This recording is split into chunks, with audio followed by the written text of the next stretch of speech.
AM, antes de mediodía.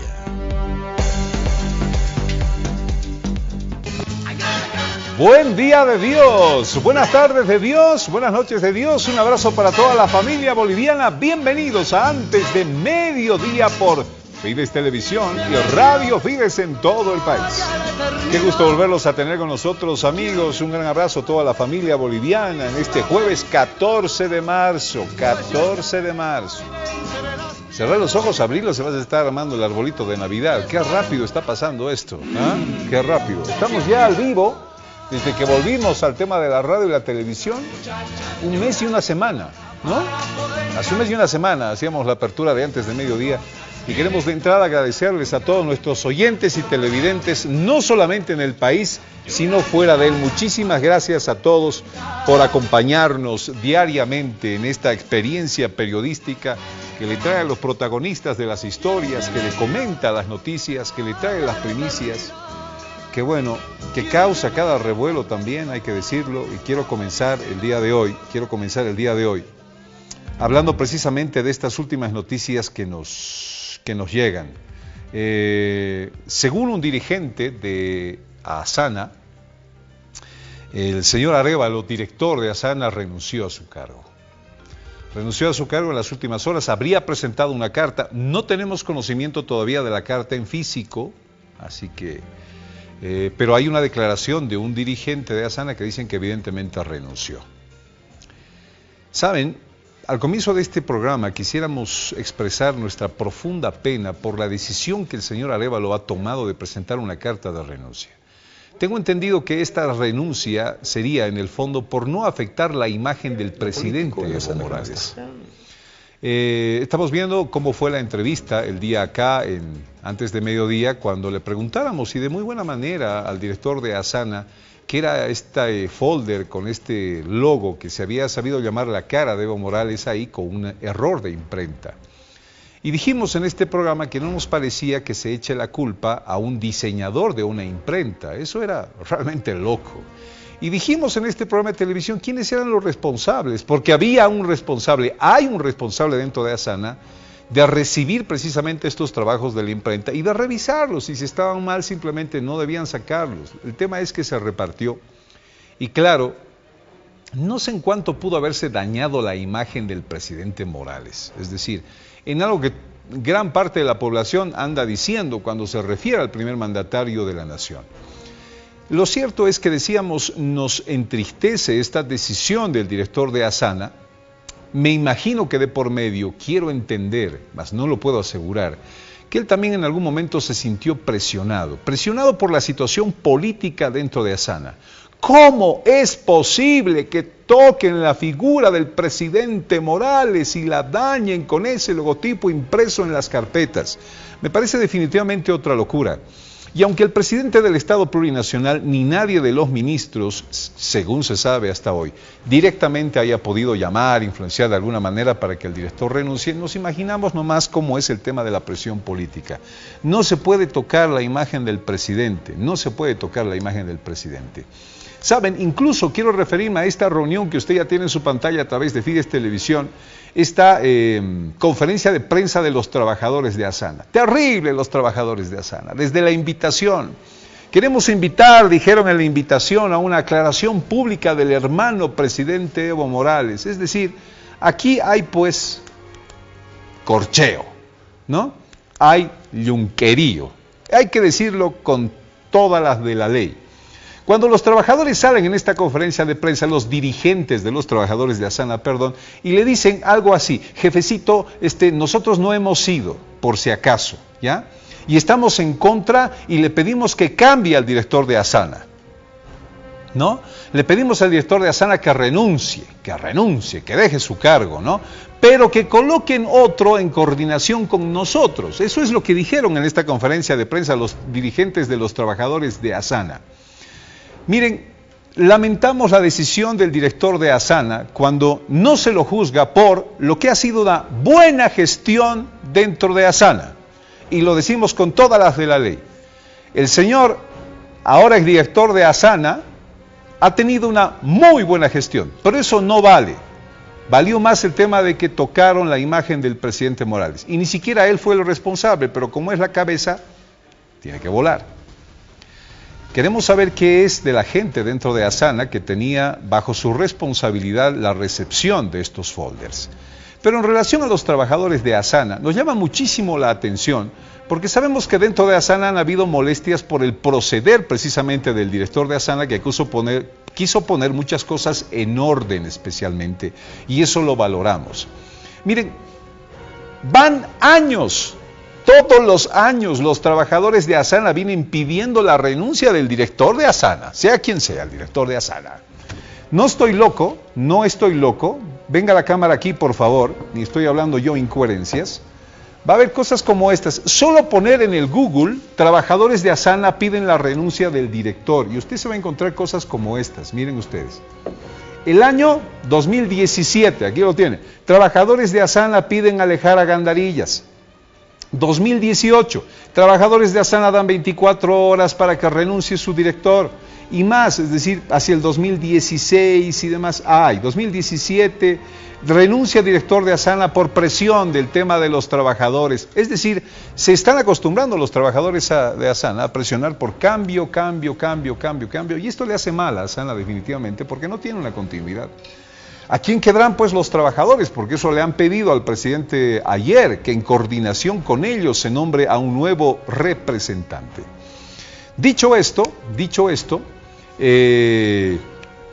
emitimos esta noticia de la renuncia del director de Asana, lo vuelvo a reiterar con mucha pena, porque lo aplaudimos desde aquí por la gestión que ha tenido. Según este informe que nos ha regalado él mismo, el día que vino este programa de televisión, que hemos podido revisarlo, han habido avances muy interesantes y hay que reconocerlo. Pero la política pesa sobre todo.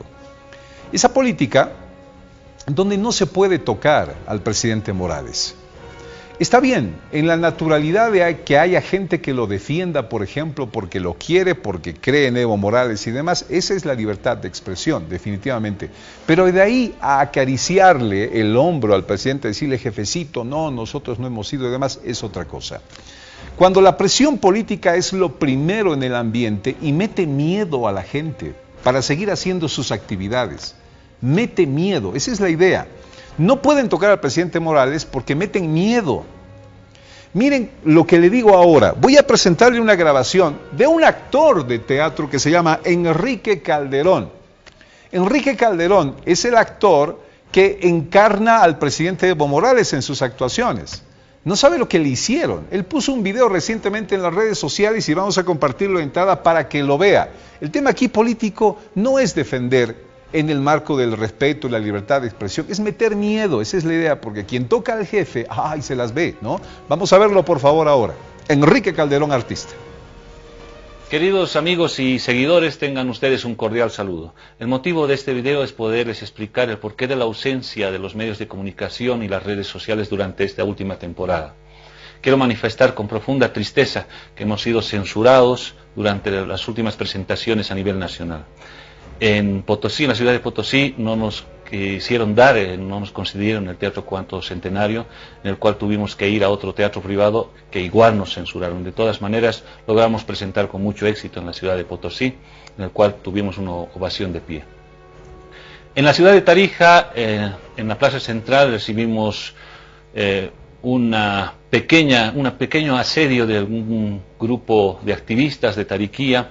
Un grupo de jóvenes desinformados nos gritaron muy inacertadamente que éramos mandados del gobierno, nos dijeron que éramos monos mandados del gobierno para distraerlos. ¿Por qué? Porque el MAS, esta cosa que están haciendo con monos, son monos, ¿sabe?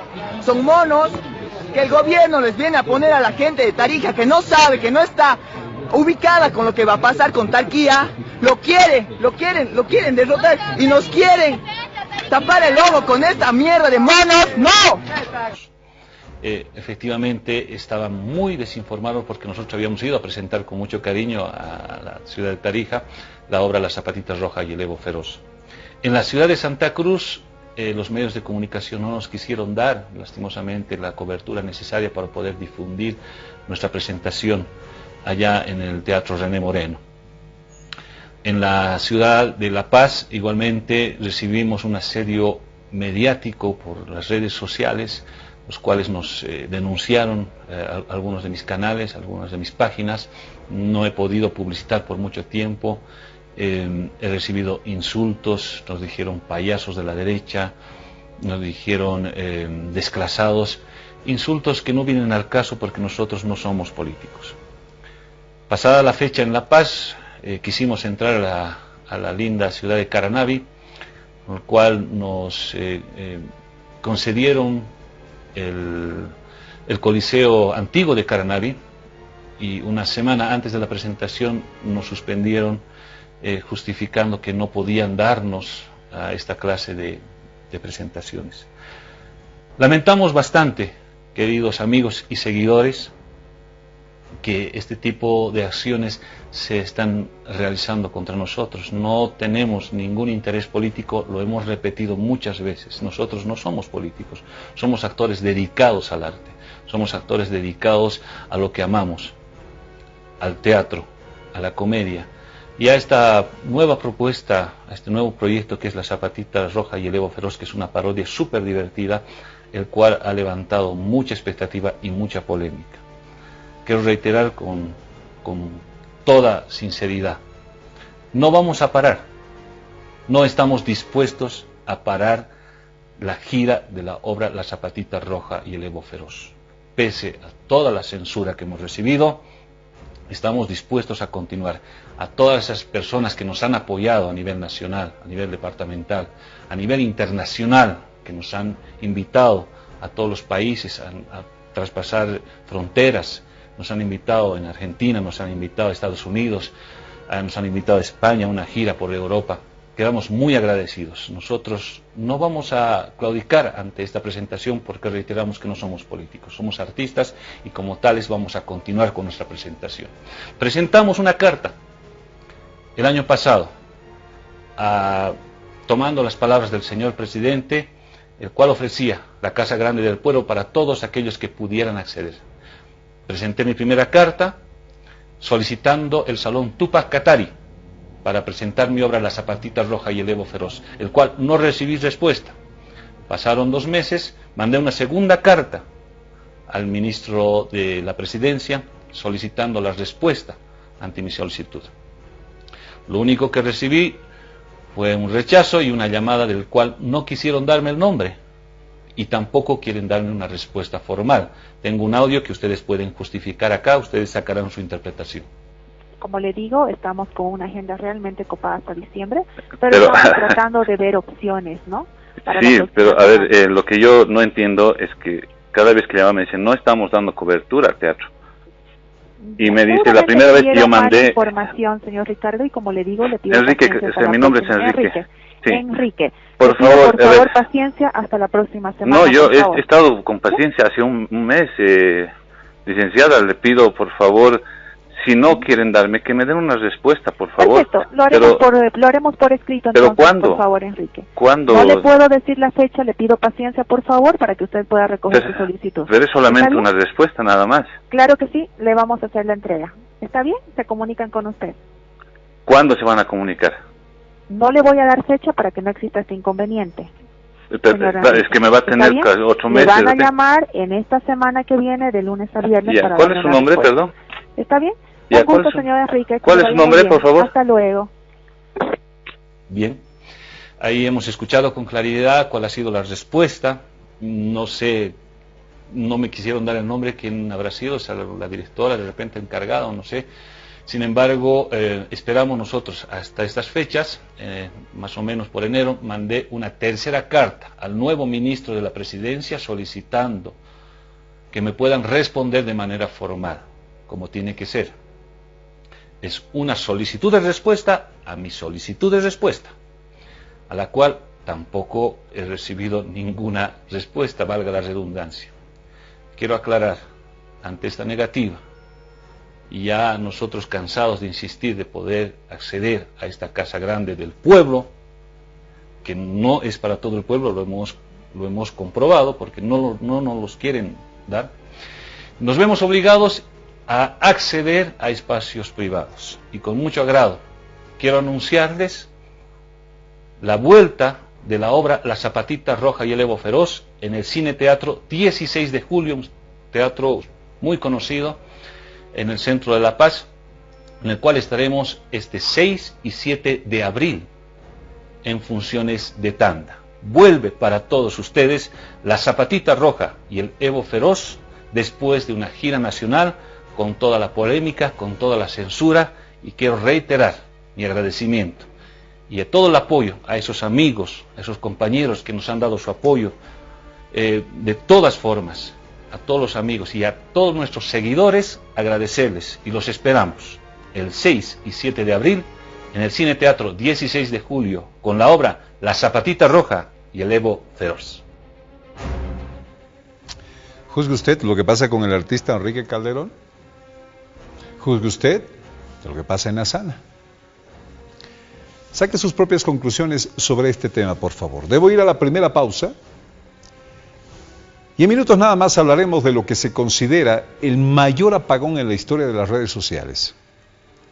Ayer, por más de 17 horas, no hubo Facebook, no hubo WhatsApp, no hubo Instagram. ¿Por qué las tres? Porque las tres pertenecen a Facebook. Vamos a hablar de este tema y de otros también. En Santa Cruz de la Sierra, escúcheme lo que le voy a decir, por favor, además como primicia.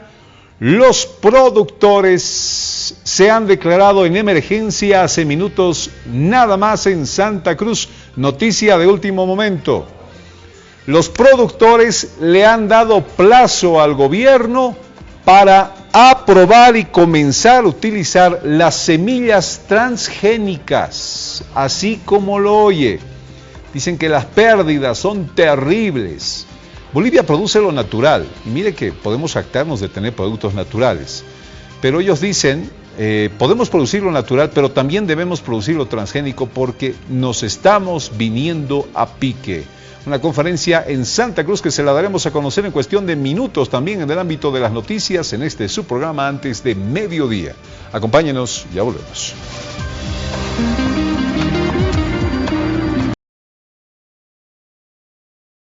Bueno, hace minutos, nada más atrás, en Santa Cruz de la Sierra, una conferencia de prensa, hacen noticia los productores piden al gobierno dándole un plazo de que pueda comenzar a utilizarse las semillas transgénicas. Ellos hablan de pérdidas cuantiosas y se reúnen para decir ya no podemos más. Estoy en comunicación con el señor Gary Rodríguez, director de IPSE en este momento en Santa Cruz tras la conferencia de prensa hace minutos. Señor Gary Rodríguez, muy buenos días. Infórmele al país, por favor, sobre este tema que acabamos de anunciar a manera de noticia. Adelante, por favor. Efectivamente, John, buenos días, un gusto saludarlo igualmente a la audiencia. Un inédito voto resolutivo conjunto entre tres entidades muy grandes, muy importantes del sector agroproductivo en Santa Cruz. Se han manifestado hoy a favor de la biotecnología para la producción de granos en el departamento de Santa Cruz, en el Chaco Tarijeño, concretamente para la soya, para el maíz, también el algodón y la caña de azúcar. Los máximos representantes de la Cámara Agropecuaria de Pequeños Productores del Oriente, Isidoro Barrientos, ANAPO, Marcelo Pantoja, y de la Federación Sindical Única de Trabajadores Campesinos, Productores Agropecuarios de las 4 provincias del norte, de Isichoque, ha emitido un comunicado extenso, haciendo no solamente un recuento de la cantidad de cumbres que se han realizado en Santa Cruz, en La Paz, los pedidos que se han realizado a diferentes instancias gubernamentales, pero además la necesidad urgente de acometer con esta autorización que se está esperando dramáticamente, habida cuenta que durante los últimos años la sequía está haciendo estragos en el departamento de Santa Cruz, en el Chaco Tarijeño. Este año, por ejemplo, se ha informado que cerca de 400,000 toneladas se están perdiendo en lo que respecta a soya tenemos más de 300.000 hectáreas de producción impactadas por la sequía, y para esto lo que se está planteando, y también para el ataque de los bichos a los cultivos, es de que se permita utilizar semillas genéticamente mejoradas que lo demandan a voces los productores, principalmente los pequeños, los medianos, que son los que más se están perdiendo. ¿Qué significa producir con biotecnología, señor Gary? Significa ponerse a la par de lo que están haciendo más de 25 países en el mundo, principalmente Brasil, Argentina, Paraguay, Estados Unidos, que son los primeros productores de soya, de maíz, principalmente son los productores de alimentos para el mundo. Ellos están pidiendo equiparar las condiciones para producir una mayor cantidad, con una mejor calidad, pero además con un mayor rendimiento. Significa tener una semilla que está modificada genéticamente para resistir, por ejemplo, para ser tolerante a la sequía, al estrés hídrico, para que la falta de agua no impida el desarrollo de las plantas, como está ocurriendo hoy día con el caso de la soya. Significa tener semillas que están protegidas para el ataque de insectos lepidópteros, como en el caso de el gusano cogollero, que ataca tanto a nuestro maíz, y que al final del día significa perder las cosechas, quedarse endeudados con los bancos, con las casas comerciales, las industrias, y no tener capital para seguir operando. La biotecnología para la agricultura significa lo que es la biotecnología para el ser humano, en el caso, por ejemplo, de los diabéticos, que hoy día utilizan la insulina producida por la biotecnología, por una bacteria que ha sido modificada genéticamente. Entonces, ni más ni menos que poner la ciencia y la tecnología al servicio del hombre. En este caso, si lo aceptamos para la salud, ¿por qué no se acepta para la producción de alimentos? Es el clamor de los productores, reitero, principalmente pequeños y medianos en la agricultura cruceña y del Chaco tarijeño. Quiero entender que este pronunciamiento que acaba de salir, señor Rodríguez, tiene que ver con una emergencia porque los productores ya no pueden más con la semilla que están produciendo. Definitivamente, porque, reitero, las pérdidas son cuantiosas. El presidente de ANAPO ha dado a conocer un dato primicial en lo que respecta a la campaña de verano 2018-2019. Las pérdidas económicas en soya alcanzan 158 millones de dólares. En maíz, más de 10 millones de dólares. Estamos hablando de cerca de 170 millones de dólares y una disminución de producción, tanto por pérdida completa como por disminución del rendimiento, de más de 600.000 toneladas solamente en estos dos cultivos. Entonces, nosotros que queremos construir la soberanía alimentaria del país, que queremos convertirnos en agroexportadores, no podemos hacerlo cuando las condiciones objetivas, críticas, verificables, no son las mejores. Y eso es lo que están reclamando, reitero, al unísono, con este inédito voto resolutivo entre tres primeras instituciones, como son la Federación de Trabajadores Campesinos, la ANAPO y además la Cámara Agropecuaria de Pequeños Productores del Oriente en Santa Cruz. Yo le preguntaría al final de estos movimientos, porque se trata de los transgénicos de los cuales estamos hablando, señor Rodríguez, y lo natural en el país y los movimientos antitransgénicos, ¿qué se prevé con esta decisión que ustedes están tomando de pedirle oficialmente ya como una emergencia al gobierno que se implanten los transgénicos en el país? Bueno, lo que se ha planteado en un primer momento siempre ha sido la coexistencia, tanto de lo que es la producción genéticamente mejorada como la producción orgánica y la producción convencional. El grave problema es de que si nosotros seguimos insistiendo en lo convencional, vamos a seguir perdiendo nuestros productores, muchos van a salir del mercado y vamos a tener que terminar importando alimentos, como ya nos ha pasado hace 2 años con el caso del maíz.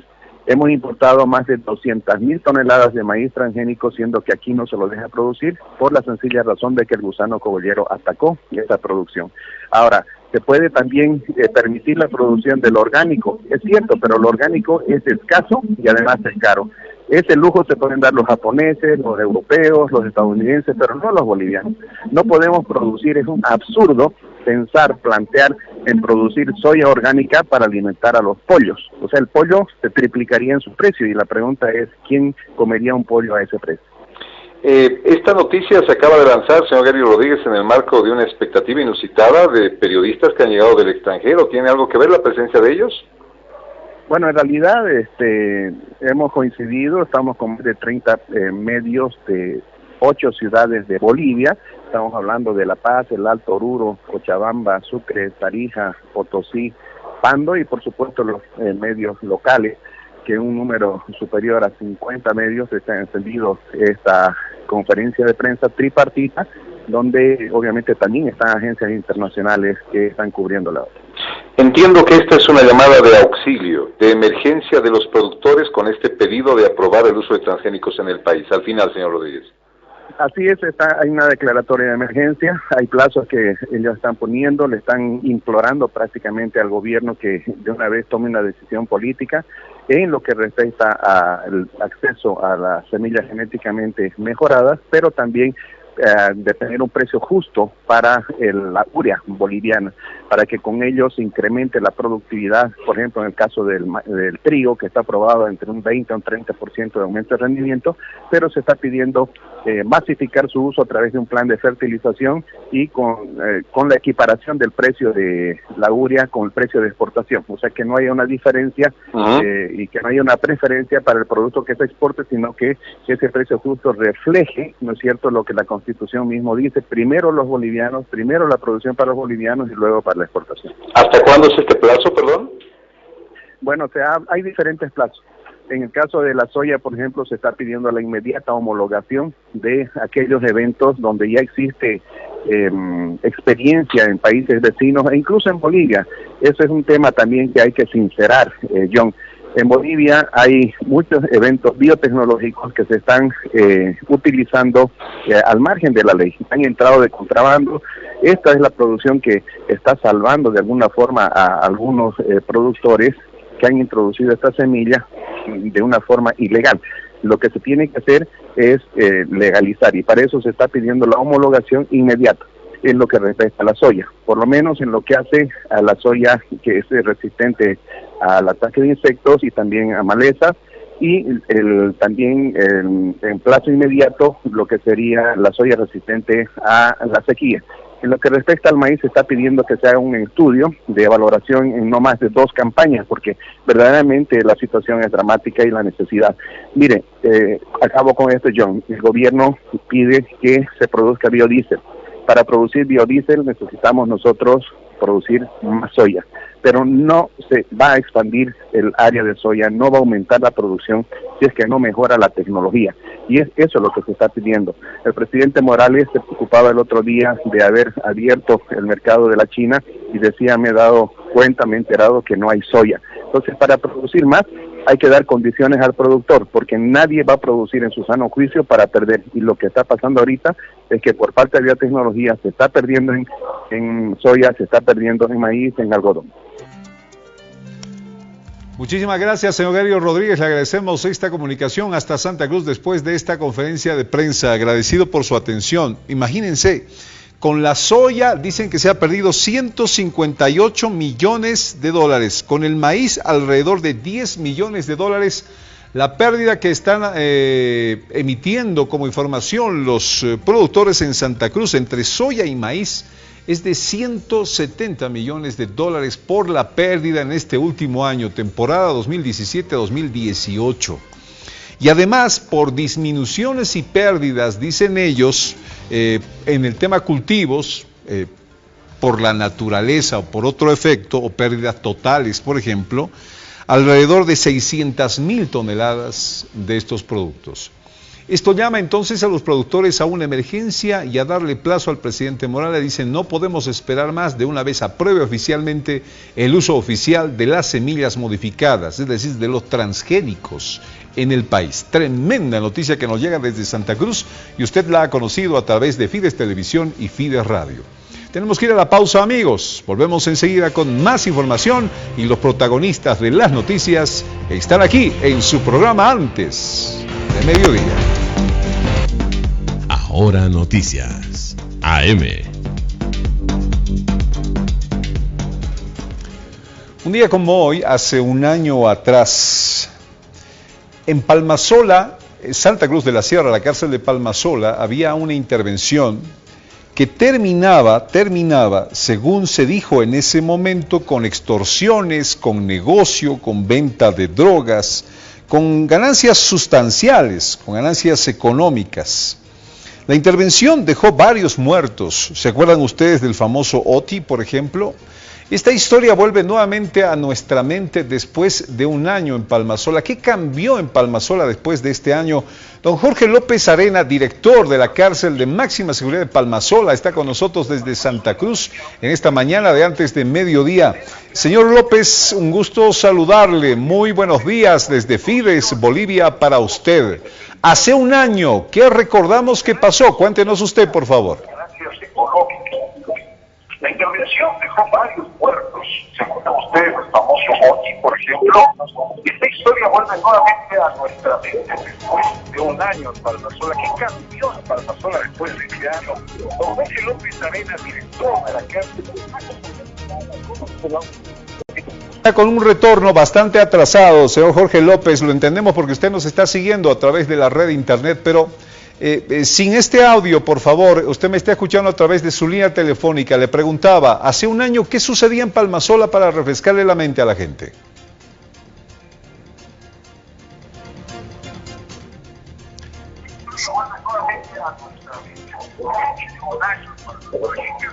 Bien, lastimosamente no puedo ir así con este audio para que la gente pueda escucharlo a través de Fides Televisión y Fides Radio. Vamos a ir, por favor, con el arreglo respectivo de estas condiciones técnicas para poder tener esta información. Mire usted, las cosas supuestamente, según informes, han cambiado en Palmasola. No queda, según se sabe hasta el momento, ningún niño viviendo al interior del penal con sus padres, más allá de los 46 menores de 6 años que viven en el pabellón de mujeres, lo cual está permitido por ley en este lugar.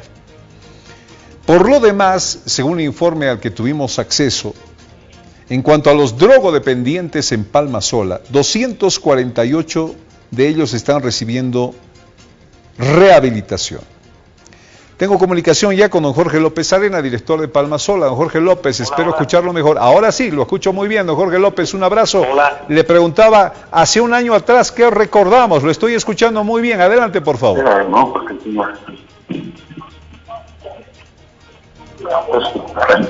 Sí, don Jorge López, ¿me escucha? Hola. Hola, hola. Sí, don Jorge López, saludos. Hola. Adelante, por favor. Hace un año, ¿qué recordamos en Palmasola? Adelante, por favor. Sí, a ver, John, muy buenos días y un saludo a todos los radioescuchas de esta prestigiosa emisora. A ver, estamos el 14 de marzo, hace un año, en la madrugada del 14 de marzo del 2018, se hace un mega operativo liderizado también por nuestro viceministro de Régimen Interior y el comandante general de la policía, para realizar y retomar el control de lo que es Palmasola. Lastimosamente, ha habido distorsiones penitenciarias de las cuestiones que pasan en las cárceles. A veces se retoma el control de manera muy contundente, muy efectiva, para poder ver cómo se debe realizar una mejora en el centro penitenciario de Palmasola. Y no solamente en Palmasola, estamos hablando de todo el sistema penitenciario boliviano, con una reforma tal cual se ha mencionado, y también por la instrucción de nuestro ministro, el doctor Carlos Romero, para ver que se haga controles permanentes. Entonces, a un año podemos dedicar lo siguiente. Primero, 0 niños en las cárceles bolivianas. Hablamos de Palmasola, pero también es importante informar a la sociedad que ya no hay niños viviendo en los centros penitenciarios de varones, como indica la norma vigente. Solamente existen 151 niños en los centros penitenciarios, pero de mujeres, como indica la ley 548. Luego, aquí en el centro penitenciario de Palmasola, es una reclasificación de los PCs, en el que en este momento tenemos el PC3, por ejemplo, el PC3B, que en este momento alberga a 241 personas privadas de libertad, que tienen una atención especializada en drogodependencia. Pero no se queda ahí nomás. Tenemos pensado que este año se puede hacer el PC3A para los transgresores sexuales. También indicarte que 2.500 personas se dedican al rubro de trabajo como terapia dentro de los componentes de lo que es la reinserción social. También indicar que alrededor de 1.600 son las personas que estudian en los diferentes modalidades. Hablamos de centro de educación alternativa, hablamos de lo que es también posalfabetización, también hablamos de lo que es la licenciatura en la carrera de Derecho con la Universidad NUR, y también se tiene convenios firmados con la Gabriel René Moreno para que podamos hacer incidencia en lo que dice la finalidad de la pena. Si bien es cierto que nosotros debemos brindar seguridad a la sociedad del delito, más no estamos dejando de un lado lo que es la reinserción de las personas privadas de libertad. Es por eso que yo en este momento estoy haciendo la inspección, como indica la competencia. A mi lado se encuentra el coronel García, que es el director nacional de seguridad penitenciaria. En forma coordinada hacemos un trabajo en el que podamos retomar el control de todo lo que son centros penitenciarios. Yo en este momento me estoy refiriendo a lo que es la competencia netamente de lo que es la reinserción. Le voy a también ceder la palabra al coronel García para que pueda explicarnos en lo que se refiere a la seguridad. Perfecto, perfecto. Para poder para poder concretar. Perfecto, perfecto. Vamos. A mi lado izquierdo, donde en este momento me encuentro, se encuentra el ambiente que se está adecuando para que los niños vengan a visitar. A veces han indicado, bueno, no, ya no van a entrar a las visitas, se está vulnerando el derecho a la visita. No, mentira. Lo que no está permitido es que se queden a pernoctar los niños. Entonces, eso ya lo hemos regulado. El último penal que faltaba regular la estancia de los niños fue en el penal de San Pedro. Ahora ya está totalmente regulado. Seguro que va a haber resistencia en muchos centros penitenciarios. Estamos seguros de eso. Sin embargo, ya es un mandato, es una política emanada por nuestro ministro de Gobierno, el doctor Carlos Romero, para que hagamos en forma constante, en forma periódica, requisas y también todo lo que es el equipamiento. Por ejemplo, el 28 de diciembre se han podido aprobar 13 reglamentos de centros penitenciarios. Tenemos a nuestra izquierda, donde es el ingreso de las visitas, el body scanner que está funcionando, que de alguna manera da la agilidad para que se pueda hacer el cacheo, como se dice, a las personas que vengan a visitar a sus familiares. Estamos cumpliendo con este mandato. Seguro que todavía nos falta mucho que hacer, estamos conscientes también de eso. El sistema está en marcha, ya vamos a hacer de que tengamos en línea nuestra información, también de las personas privadas de libertad. En este momento me informan que el equipo va a venir a trabajar para que podamos biometrizar a todas las personas privadas de libertad. Bien. En cuanto a lo que yo me Don Jorge López, vamos a hablar ahora, por favor, con el miembro de la Policía Boliviana, el director nacional de cárceles que está ahí a su lado. ¿Es el director nacional de cárceles o me ratifica el cargo, por favor? La situación de seguridad que vamos a coordinando mano a mano, porque así se lo lee, y debemos hacer una coordinación para que así se pueda efectuar todo lo que estamos haciendo en las cárceles bolivianas. Y seguro que vendrán algunas difamaciones o algunas cosas que también es fuera de lugar. Y yo veía, por ejemplo, por las redes que han empezado a algunas noticias pasadas, de hace más de un año. Entonces, bueno, eso es algo tendencioso que de alguna manera perjudica el trabajo que realizamos. Pero nosotros estamos firmes con el compromiso y también, además de que por instrucciones de nuestro ministro. Entonces, el coronel García también va a advertir de lo que es el tema de seguridad, John. Un gusto, pero también a tus órdenes, cualquier consulta. Perfecto, muchísimas gracias. Lo que yo le decía es el señor miembro de la Policía Nacional, el cargo que tiene, por favor, el que va a hacer uso de la palabra ahora. Muy buenos días, habla el coronel José García, director nacional de penitenciarías, de seguridad penitenciaria. Coronel García, un gusto, muy buenos días, muchísimas gracias porque estamos viendo aquí las imágenes de esta palmasola que está incluso con algunos trabajos adicionales. A ver, entrar en una cárcel, una especie de nación aparte dentro de una, esto parece un lugar con sus propias reglas, según se sabe, donde los internos mandan en muchas cárceles del país. Palmasola salió de esto definitivamente desde lo que fue la intervención del año 2018, se convierte en una cárcel modelo con un gobierno como desde un principio debe ser, con el control de autoridades y control de la policía. Descríbanos este panorama, por favor. Aquella era donde los internos prácticamente se autogobernaban. Hoy no, ya no ocurre eso. La policía boliviana en todas las cárceles y en particular acá en Palmasola ha tomado, como debe ser, como corresponde, el manejo de las cárceles.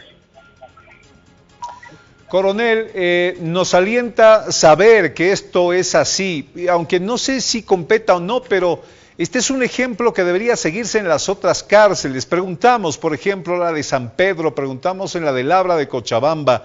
¿Debería en algún momento tomarse acciones para que esta historia termine como lo que nos están describiendo en este momento en Palmasola?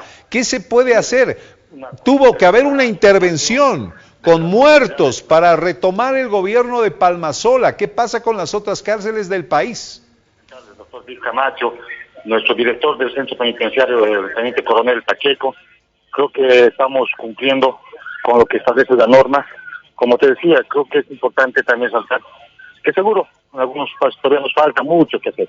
Es el trabajo que estamos desarrollando, pero no de manera fehaciente para volver a retomar todo el control de las cárceles y además ver que estos cambios se puedan replicar en todos los centros penitenciarios de Bolivia, porque también en Cochabamba, por ejemplo, tenemos pensado que un centro penitenciario de los 6 que existen, uno se va a convertir en también un centro para drogodependientes de esa ciudad. Entonces, y así estamos replicando a nivel nacional para que se pueda consolidar lo que hemos ido denominando ya hace 2 años la reforma penitenciaria. Y es importante ver que eso tiene que ser a corto, mediano y largo plazo. Hablamos, por ejemplo, de que tenemos ejes temáticos. Tenemos lo que es el fortalecimiento institucional, tenemos lo que es la coordinación entre el sector público-privado, las alternativas de reducción al hacinamiento. También hablamos de lo que también es desarrollo de infraestructura y equipamiento. Y luego tenemos, para referirnos a lo que es los programas de reinserción social y seguridad penitenciaria. Esos son los temáticos que estamos trabajando para poder consolidar la reforma penitenciaria. Muchas gracias, querido John. Estamos atendiendo a tus colegas de Santa Cruz y pasando a hacer una inspección a todo el centro penitenciario de Palmasola. Muchas gracias, John. Muchísimas gracias, un saludo cordial a todos los radioescuchas y a tu persona. A tus órdenes, cualquier momento y cualquier consulta. Gracias. Muchísimas gracias, director. Seguimos viendo algunas imágenes, sin embargo, hasta donde podamos, por favor, estas imágenes de Palmasola. Miren, hicimos así, esperar a toda la prensa ahí en Santa Cruz para que nos atienda el director. Bueno, está muy bien, pero tenemos algunas imágenes de cómo se está produciendo precisamente este momento cuando la noticia de hoy es el estado mismo de Palmasola. Van a entrar a la cárcel de Palmasola ahora, van a entrar los miembros de la prensa a verificar que todo lo que se dijo, todo el estado de Palmasola hace un año atrás haya definitivamente cambiado. Muchísimas gracias por la primicia al director nacional del régimen penitenciario desde Palmasola, Santa Cruz, a través de Fides Televisión y Fides Radio. Quiero contarle una historia que va casi a lo inverosímil. El señor que tengo a mi lado se llama Jesús, su apellido es Tranquilino, y es un ciudadano hoy boliviano, tiene nacionalidad boliviana, pero su corazón late por Ecuador. Señor Jesús Tranquilino, un gusto tenerlo aquí en Antes de Mediodía y bienvenido. Muchísimas gracias, John. ¿Quién es Jesús Tranquilino? Bueno, Jesús Tranquilino es mi nombre y mis apellidos son Vélez Flor. Si soy un ecuatoriano, que resido acá en Bolivia ya aproximadamente 13 años. Salí de mi país en calidad de búsqueda de refugio por problemas que se me había derivado desde Panamá.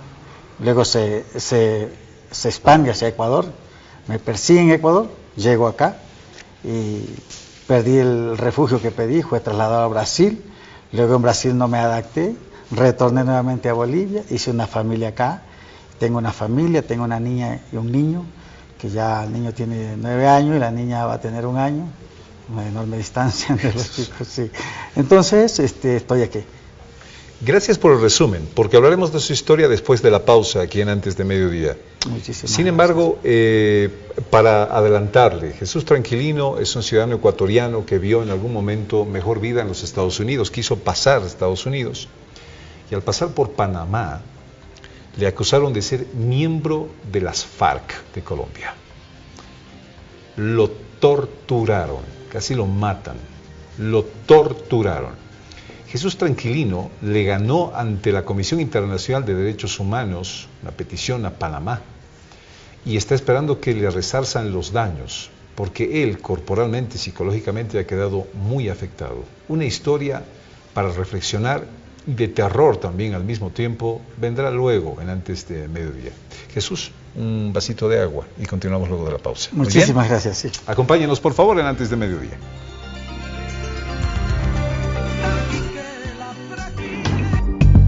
Julius, sofisticación al vestir. Fides Televisión y Fides Radio están transmitiendo Antes de Mediodía. Gracias por su cariño, gracias por su sintonía en la televisión y en la radio. Jesús Tranquilino es un ciudadano ecuatoriano. Bueno, ahora es boliviano también, está ya con la nacionalidad boliviana. Pero después de haber pasado, Jesús, una de las peores pesadillas de su vida. ¿Saliste del Ecuador hace cuánto tiempo, tratando de buscar mejor vida en los Estados Unidos, Jesús? Sí, salí el año 2002, en el mes de octubre más o menos. Me fui por vía terrestre con rumbo a los Estados Unidos para ahorrar también y por un poco de aventurero que soy también. Para salir del Ecuador tienes que pasar por Panamá. Por Colombia y Panamá. Por Colombia y Panamá. Sí. Y me arriesgué a cruzarme por la selva del Darién, por el tapón del Darién. Zona selvática y turística a la vez, porque es un encanto del lugar. O sea, para irte a Estados Unidos te fuiste por la selva. Sí, por tierra. Por tierra. Ese era mi plan, llegar por tierra hasta los Estados Unidos. Okay. Al cruzar por Panamá, en plena selva, soy detenido, torturado y condenado a 2 años de prisión. ¿Por qué te detienen en Panamá? Me detienen porque supuestamente la visa que llevaba era falsa. Por una camiseta camuflaje que llevaba, que era de uso civil, se me acusó que era ropa que estaba llevando para los miembros de la guerrilla de la FARC y ser peligroso para el orden público.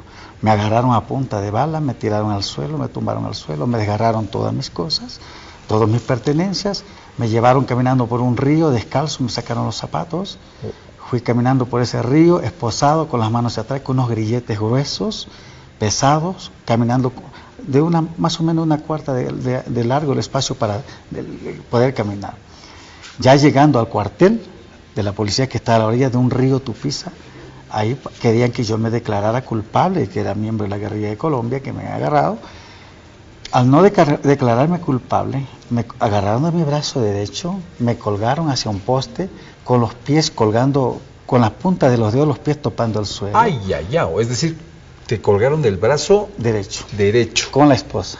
La esposa, es decir, sí, hacia arriba y el pie de puntitas. De puntilla y descalzo. Jesús. Me sacaron la camisa también y empezó la tragedia. Tuve 8 horas picado de mosco, no podía rascarme la pica de mosco.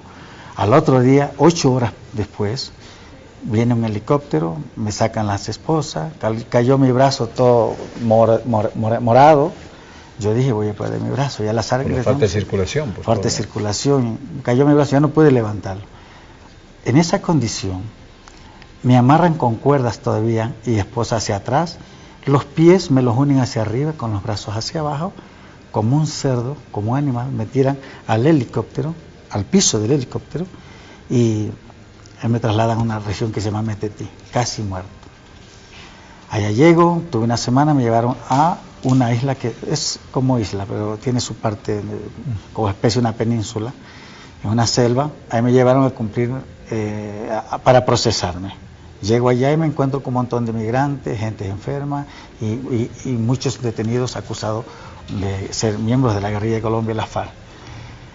O sea, gente que no terminó con una sentencia, ¿no se le demostró que es miembro de la FARC? Nunca se demostró. Lo cierto es que se llevó un proceso administrativo, porque estando en la prisión, soltaron los migrantes. Se hizo una huelga en la prisión de La Palma, que se llama La Palma, y en esa huelga Participé yo también porque ya yo tenía varios días que no nos soltaban, porque un migrante cuando se lo detiene supuestamente tiene que ponérselo a orden de inmediatamente de migración para que haga el procedimiento y su deportación o su liberación. Claro. Pero no fue así, sino que me dejaron detenido. A raíz de la huelga soltaron todos los migrantes y a mí me dejaron. Y en esa huelga que yo participé me rompieron mi cráneo, tengo mi cráneo roto. Me dieron un garrotazo que perdí el control, sangré harto, los compañeros de la cárcel me metieron dentro del pabellón, un pabellón sucio que se metía el agua hacia adentro, el agua del mar, se ingresaba por orificios y nos quedamos con el agua a los pies. Bueno, ahí al mes, ya en diciembre del año 2002, deportan a los inmigrantes, menos yo. Y bueno, sacaron uno por uno y fue una tortura. En el momento que empezaron a llamar, dijo el señor, se van de los 30 migrantes, se van 29, uno se queda. Uy. Y empezaron a llamar uno por uno. Cuando ya faltaban 5, estos 5, uno se queda. Y así sucesivamente. Cuando faltaban 2, de estos 2, uno se va y uno se queda. Es presión psicológica. Sí. Cuando llegó el uno, llamaron al otro menos yo. Bueno, cuando ya me dijeron, bueno, usted está sentenciado, ya fui a averiguar. ¿Sentenciado? Sí, a 2 años de prisión. Y yo le digo, pero no he visto el juez, no he visto el derecho a la defensa, no tengo el abogado. ¿Cómo es eso? No he visto, no está en un tribunal. No, me dice, ya estás tú tan sentenciado que es un decreto de ley de 1960 que se condena a la persona sin derecho a la defensa. Oh. Y existía ese decreto. Bueno, sin demostrarte que eras miembro de la FARC. Sin demostrarme que era miembro de la FARC, sin demostrar que tenía visa falsa, sin probar que yo era un hombre peligroso para el orden público panameño. De allí, bueno, al otro día, ya cuando mandaron un barco todos los migrantes, a mí me mandaron, yo vine una lancha propiamente para mí, igual me amarraron de los pies, me pusieron al piso y me trasladaron vía fluvial hasta un Puerto Quimba, de ahí me trasladaron ya a la ciudad de Panamá, al centro penitenciario La Joyita. Me mandaron al pabellón 6, donde habían presos 320 presos, y que estaba catalogado más o menos para unos 120 o 150 presos. Asignado toda la gente colgando hamaca, y yo tuve 6 meses colgando una hamaca, y llegué enfermo, y ahí me llevaron ya la sentencia firmada por la directora nacional de migración de ese entonces, que es el año 2002, Ilka Varela de Varés, que es un familiar del presidente Juan Carlos Varela en Panamá. Y bueno, ya no pude hacer nada, por más reclamo que hiciera, ya no podía hacer ningún reclamo porque estaba incomunicado. No había comunicación, acceso a abogado muy difícil, la misión diplomática muy difícil. Por ahí consultando entre la gente pude conectarme con el teléfono de la misión diplomática de Ecuador, llamado, y bueno, me ha ido a visitar. Tal vez por desconocimiento de ellos me dijeron, usted está condenado, ya no podemos hacer nada. No sabemos si ellos conocían esa ley o qué, ¿no? Era una ley administrativa. Y lo cierto es que pasé ahí y ya en junio del 2003 me sometí a una huelga de hambre. Me costuré mi boca. Y a través de los presos que estaban ahí, tenían con sus teléfonos clandestinos, como en todo centro penitenciario, han llamado a Caracol Colombia. ¿A Radio Caracol? A Radio Caracol Colombia, que tiene una sede en Panamá. Cuando se enteraron de esto, que había un hombre en huelga de hambre y sin una sentencia legal, van en busca de mí. Como fueron en busca de mí, Ilka Varela de Varés, como ya había dictado mi sentencia, le da orden a Dalí de Batista, que era el director de la cárcel, que me cambiara de prisión a máxima seguridad. Fue así.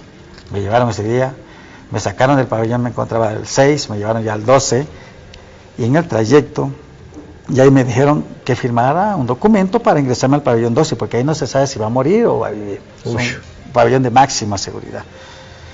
A mi llegada, ya se siente el terror, el olor a sangre, húmedo, humedad, gritos, y ahí me incluyen a un grupo de detenidos que estaban torturando, boca abajo, desnudos, caminando por encima. Cuando me ve el policía de la entrada del pabellón, dice, este es el ecuatoriano, este es el que tengo huelga de hambre, venga, venga. Ahí me sacaron la ropa, me desnudaron, y lo primero que recibí fue un chorro de gas pimienta en la cara, para que me descosturara la boca. No pude respirar, por la nariz toda tapada, empecé a moquear, se me tapó mis vías respiratorias, y me vi obligado a descosturarme la boca, rompiendo, haciendo fuerza. Se me agarró la carne dentro. Empecé a sangrar por el suelo, me arrastraron, me tumbaron al suelo, me juntaron al grupo que estaban torturando, caminando por encima de la espalda y la barriga. Lo hacían voltear, para caminar por encima, por su barriga y por su espalda. Dios santo. Ahí empezaron a garrotear por las plantas de los pies. Un grupo pasaba desfilando por las plantas de los pies y el otro con las botas pisando la cabeza. Después pasaban por la barriga y lo hacían voltear al regreso para pisarle la espalda. Abrían las bombas de gas lacrimógeno, ese polvo, estado sólido, lo rociaban en el cuerpo de las víctimas, de los que nos estaban torturando, y nos echaban agua. Entonces eso es un ardor. Es un dolor terrible, un dolor terrible. Los que estábamos ahí, yo recuerdo los que estaban a mi lado, que pedían que lo mataran. Su voz nomás se escuchaba 1 metro, 2 metros. Querían gritar fuerte, pero ya su voz no le daba. Su grito era un terror. El olor a sangre, porque la gente empieza a sangrar, los golpes, las patadas que le dan, se siente un terror.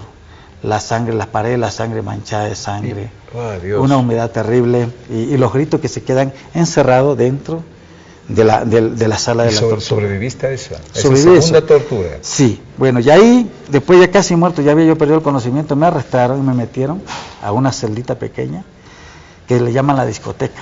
Eso es su método, supuestamente para que se restaure. Pero no es para que se restaure, es para que sufra más. Le encierran, le hacen explotar un gas lacrimógeno y le tapan la puerta. Y le señalan un pequeño orificio para que vaya a respirar por ahí. Entonces, esa es la ruta que le dan. Ahí está el respiradero. Entonces, ¿qué es lo que hacen? Lo llevan y le ponen la cara azul respirador para que todo ese gas lacrimógeno que está flotando dentro del cuerpo, dentro de la sala, dentro del cuarto, fluya sobre el cuerpo y empiece el cuerpo a sentir un ardor, pero como que está en un infierno. De ahí pasa, lo sacan y lo llevan ya a una celda donde vaya ya a morirse o a tratar de restaurarse. A mí me trasladaron a una celda ya, con papel periódico que había ahí tirado, me atacó fiebre, ya yo no tenía conocimiento, yo mismo sabía, mi sangre todo chorreado por mi ropa, mi cuerpo, todos los brazos chorreados de sangre, presos detenidos ahí, otros que no podían hablar, otros moribundos ahí. Jesús, perdón, es decir, me estás haciendo vivir un terror en la cabeza con todo lo que me cuentas. ¿Qué momento termina esto en Panamá? Eso termina el año septiembre del 2006, ya yo me estaba muriendo. Y ¿Cómo te sacaron de la cárcel de Panamá? Un día escucho unos pasos que vendían dentro del pabellón a los oscuros de alumbra y van directamente a la celda donde yo estaba. Y va un padre un curita, sí, a pedir a quien quiere confesarse lo que ya están para morirse. Y bueno, yo tuve la oportunidad de confesarle más bien mi situación, que me encontraba, yo no era un criminal, no era un delincuente y me tenían detenido, torturado, condenado a 2 años de prisión sin ningún procedimiento judicial. Entonces, bueno, dijo él, yo voy a hacer algo. Se fue nomás. Y el 10 de septiembre del año 2003, ya casi moribundo, me sacan de la cárcel. Ya cuando salía la luz del sol ya no veía, a raíz de los golpes que había recibido en las plantas de los pies, yo ya no podía firmar las plantas de los pies. Me levantaron un policía en cada lado hasta llevarme a la salida de la prisión. Ahí me esperaban ya la embajada del Ecuador, delegación de derechos humanos, para ver qué era lo que había pasado. Wow. No me dieron chance ni siquiera de hablar con ellos, me llevaron inmediatamente a un centro de migración, para el otro día ponerme un avión con rumbo al Ecuador. Es decir, para sacarte. Lo más pronto ¿Te dijeron por lo menos disculpe? No dijeron por disculpe. Ni una disculpa. No hubo ni una disculpa. Se dieron cuenta de su error en Panamá y decidieron soltarte hacia tu país después de todas las torturas que te dieron allá. Sí, llego al Ecuador, llego una noche al Ecuador, ya decaído, ya no era nadie, yo no me conocía quién era. En short nomás llego, en short, toda la ropa se me había acabado, sin zapatos, descalzo, llego allá al aeropuerto en Guayaquil. Y bueno, y los policías me reciben y la tripulación que me había trasladado desde Panamá le entregan un documento a la policía que me investigaran, supuestamente, si yo había estado, tenía algún vínculo con la guerrilla de Colombia, había tenido visa falsa. Y bueno, no fue así, me tuvieron varios días todavía, después me soltaron, como un perro me sacaron también de la prisión del Ecuador, de ahí donde me entregaron, y me vienen a dejar botado a la terminal terrestre de Guayaquil. Ahí quedé tirado como un perro, sin camisa, en short, descalzo. Ni en tu país te recibieron bien después. Ni en mi país. Bueno, de ahí había un guardia, que había un policía de tránsito que estaba dirigiendo el tránsito, vio que me tiraron de los policías y se acercó y me ayudó y me envió directamente a Quito. Y en Quito llego, la mujer que yo tenía ya se había casado con otro, había vendido todos los bienes, ya no me recibió en mi casa, ya no había nada absolutamente. Y quiero ir a restaurarme en Quito, a buscar un respaldo de la familia. Ya no estaba mi señora, ya se había casado con otro. Ya vendió los bienes en la miseria, me voy a dormir bajo un puente, porque ya no tenía plata, ¿con qué subsistir?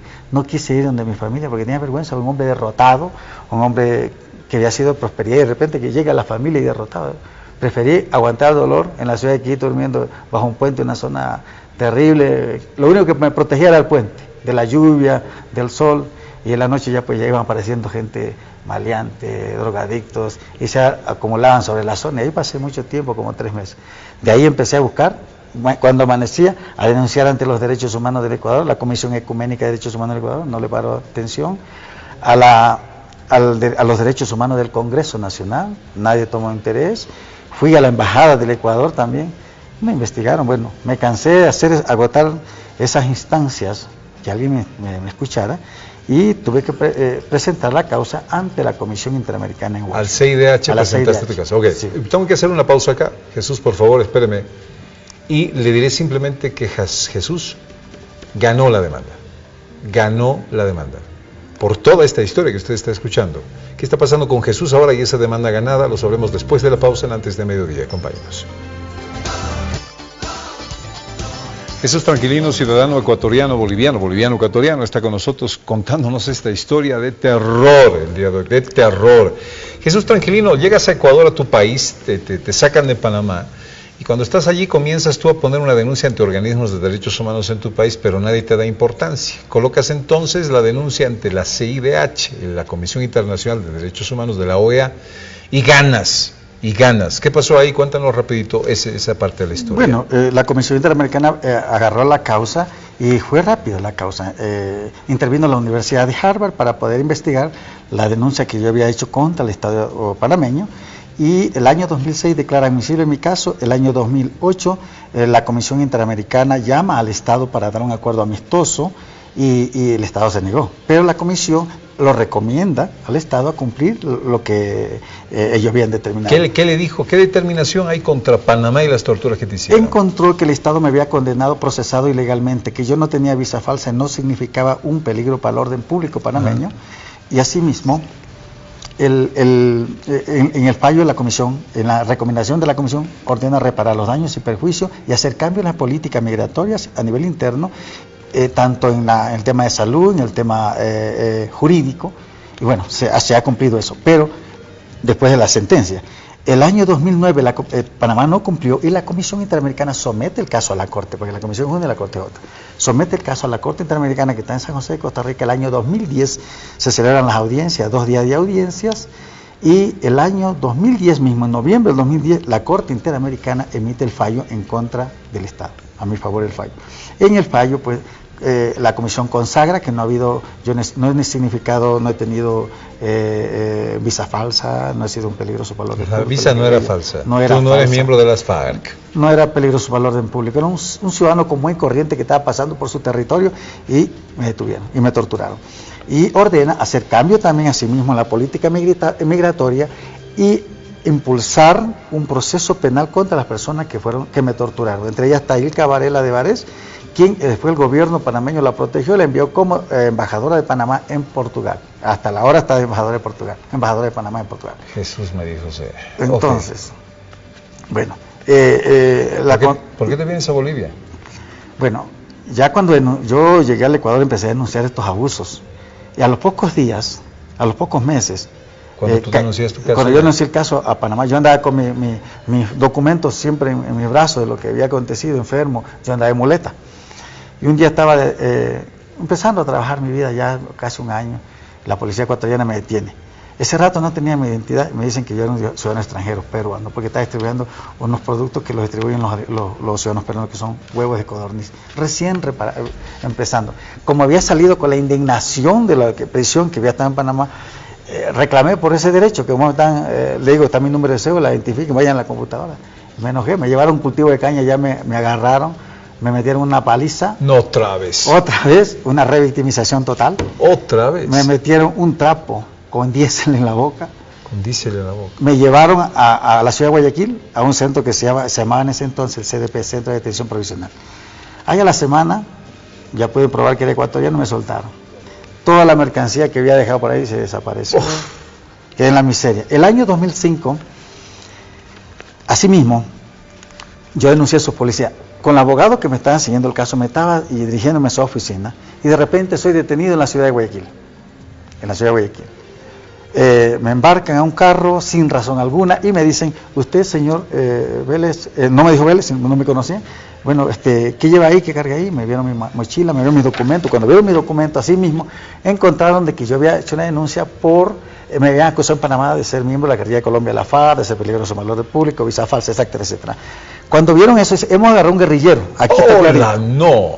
Otra vez, empiezan a golpearme, empiezan a quemarme los brazos, tengo yo mi espalda, mis brazos quebrados, para que dijera, ¿de dónde? ¿Qué grupo guerrillero es? Que tú eres atractivo a las torturas, ¿eh? No, yo me convertí en un blanco desde Panamá, esa es una historia terrible. Me llevaron a una cárcel, allá sangrando, al otro día salgo, denuncio y empiezo una denuncia en Guayaquil contra las autoridades que me habían detenido, que estaban bajo el mando de un alcalde que se llama Jaime Nebot Sadi, el alcalde actual de Guayaquil, que ya pronto se va a ir.